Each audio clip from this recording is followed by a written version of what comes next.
retired Colonel Douglas Macgregor, who joins us now. Sir, what's the strategy? Putin attacks a nuclear power plant. What's the strategy behind that? Is it just to intimidate civilians?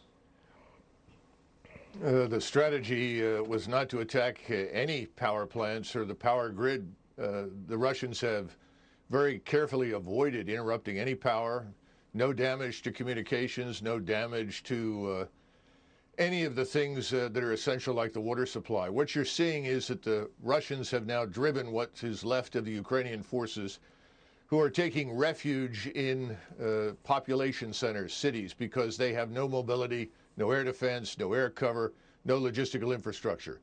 They are now mingling with the population, much as we've seen in the Middle East. Whenever we drove the Islamists out of business, they ran into cities, used people as shields, the civilian population, and tried to avoid being annihilated. And I think that's essentially what's happening today with the population being used by the Ukrainian forces to avoid destruction. Do you think Putin will pull what I would call a Grozny?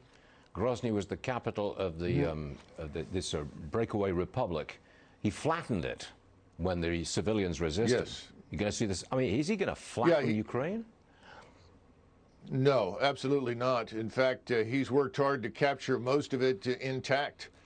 Surprisingly little damage, frankly, Stuart. Much less damage than we inflicted on Iraq when we went into it, either in '91 and again in 2003. Now, I think they're just surrounding the Ukrainian forces, and they are annihilating them.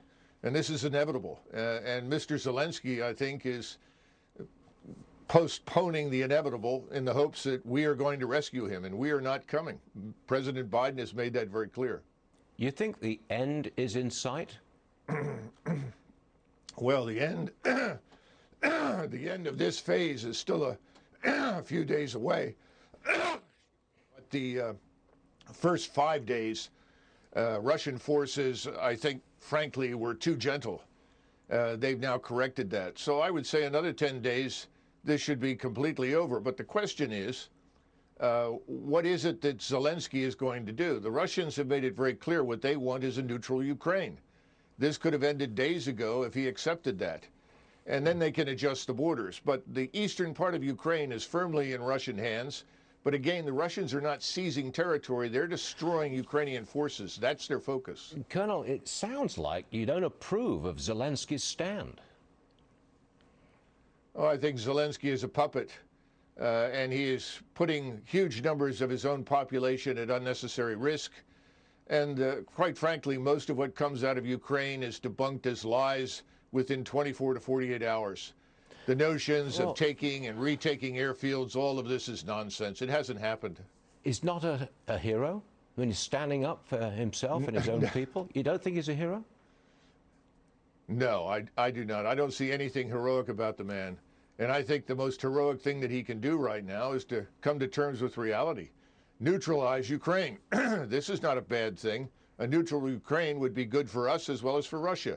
It would create the buffer that, frankly, both sides want.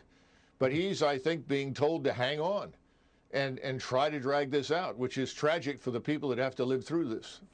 I'm inclined to disagree with you, Colonel, but, you know, we'll see how this works out. Colonel Douglas Macgregor, tough guy. Thanks for being with us, sir. We'll see you again soon. Thank you. Thank you, Stuart. Lots of different opinions on this show.